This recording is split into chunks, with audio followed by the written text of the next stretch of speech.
to talk about the real truth about scaling a portfolio. Because I'm in a lot of groups online, I'm in a lot of groups offline, and people post about, hey, I got 1,000 doors, or I got 100 doors. I don't really know if those numbers matter. They are motivating to see, because you can see that people are scaling. But I want to talk a little bit about the truth about scaling up.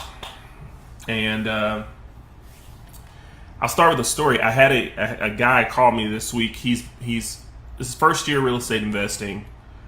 He's up to 20 units, and he's buying apartments, right? So he's buying 5 family, 15 family, and he's scaling up.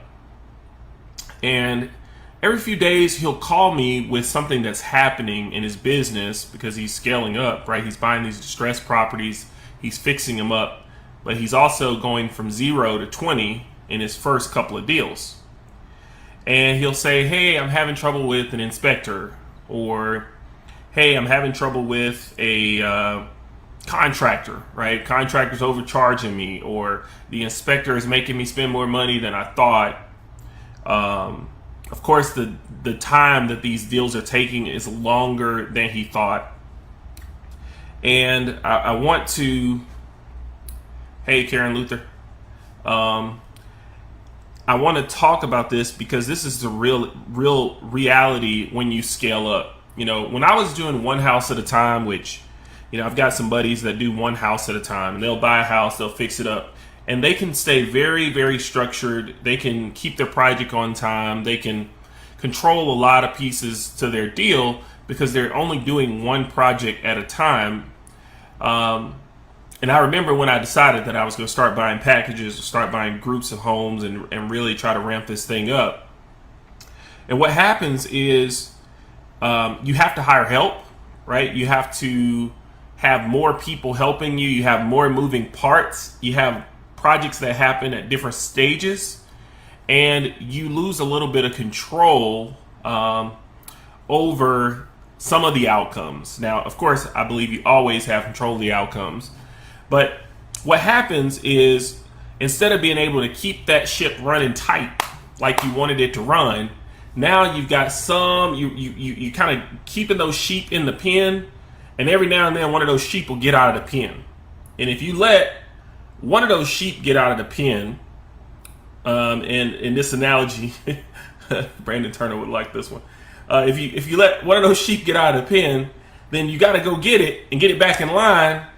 And as soon as you do that, then another sheep gets out of the pen. So what I'm trying to say is, as you scale, what you want to do is give yourself some room to have some error. Give yourself some room to have some things that are outside of your control.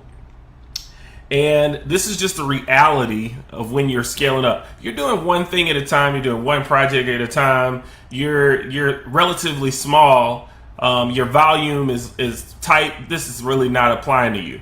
I'm talking about those people that are trying to go from 20 to 100 to 1,000 to 5,000 doors. It can get messy, right? And so I'll talk about some of my own mess this morning, because I think it's good sometimes for us to talk about what really goes on. Real estate has given me tremendous opportunity to help folks, to provide opportunities for folks. So I can't discount that.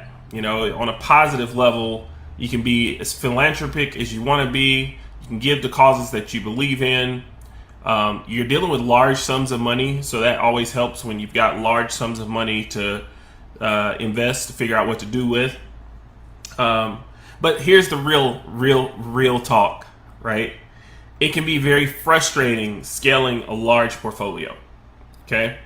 So you've got to have systems in place by which you have somebody that's not you responsible for the day to day. Some people have their own property management company.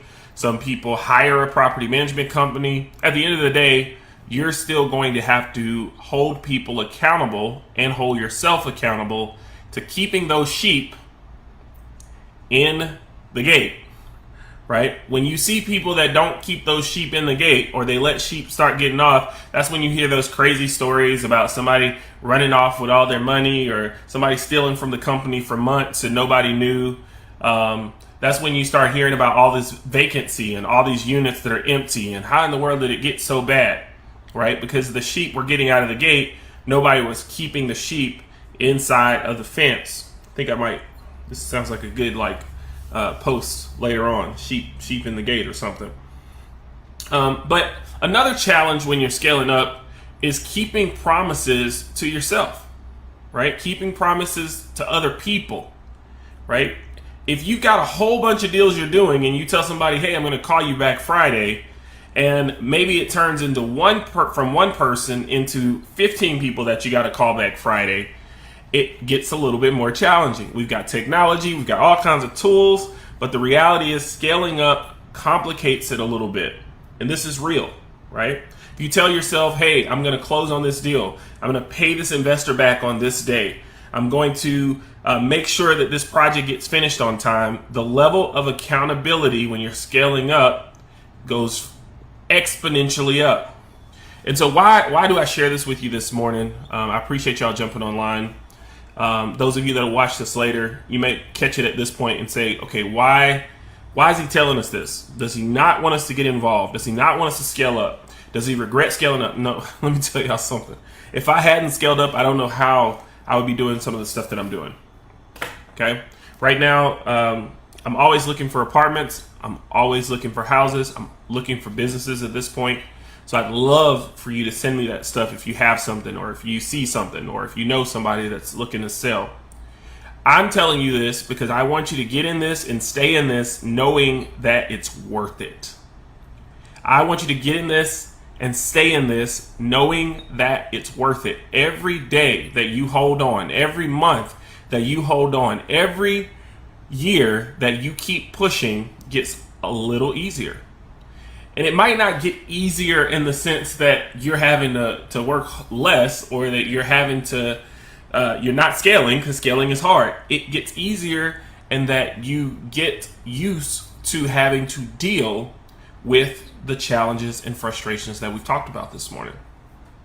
You see, my first 3 months owning rental property, one of my houses burned down. I remember old Willie called me and said, hey, John, get over here. Your house is burned down. And my first question was, did you call the fire department before you called me? You know, why are you calling me? I can't do anything about my house burning down. And I hope you call the fire department, right? Because I can't do anything about it.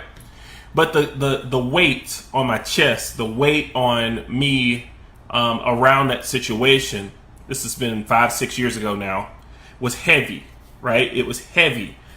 May have been the 4th or 5th house that I did, and I was nervous. I had never filed an insurance claim before, just super worried about the outcome of that situation. Now, if somebody were to call me and to tell me one of the houses burned down, I probably would have a total different response, because it just happens every now and then, right? It just happens every now and then that something goes wrong. It just happens every now and then that something doesn't go right. And so you plan for those things. You expect these things to happen. You put people in place like Lisa. Lisa's fantastic. Lisa in Austin last night handled a plumbing issue. I didn't find out about the plumbing issue till this morning, and it was handled, right? So I love the systems and people that we've got in place now that we didn't have in place back then. So real talk, this is the hardest thing I've ever done. It's probably the hardest thing you'll ever do if you're scaling up, if you're growing a portfolio, if you're starting something new, if you're an entrepreneur. It is the hardest thing, but it's worth it. It's worth it. You know, freedom of time, freedom of being able to do what you want when you want. Pick your projects. I'm getting excited about a beachfront project I'm working on, y'all, and I'm not going to tell you about it till it closes, but I'm getting excited about it, right? Because I can do what I want, right? So freedom of time, freedom of choice of project, freedom of challenge, being able to set a mountain in front of you and choose which mountain to climb. I love that part about this. But real talk is that you will be climbing mountains if you're doing this. you will be pushing through. Jeremy Butler yesterday, check out his page, posted a great post yesterday about what this is really like. And it's not to scare anybody, right? It's not to frustrate anybody. It is to let you know that it's worth it. If you haven't decided to climb these mountains yet, it's time to get moving, right? It's time to get moving. If you're climbing these mountains already, keep climbing. Find people, communities like this one. This is the Wealth and Real Estate Facebook group. Find communities all over the internet. Find communities in person in your local area. Find people that will tell you it's worth it, and keep pushing. Okay? Hey, Karen Luther. Hey, Landon Mayberry. Hey, you got any questions this morning? Comments, y'all? I can see your comments today. So y'all want to talk about anything? We got 7 more minutes here. Good to see y'all. Landon Mayberry, man. Look, you know all about this. Keep pushing. Mindset is huge. Justin Luther, good to see you, sir. Check him out, y'all. Dude is one of those scalers that I'm talking about. Scaling like crazy. Him and his wife now have teamed up, and they're doing some pretty awesome stuff. So love that. Hey, anybody got anything else you want to talk about? Real talk. What this is really like. Ask away. I see y'all on this Saturday morning. I don't see any questions coming in. So since we don't have any questions coming in, post them anytime if you watch this video later. I'd be glad to help you all any way I can. DM me if you've got a deal or if you just want to talk about something. Don't just look at it. Grab the map. Y'all have a great day.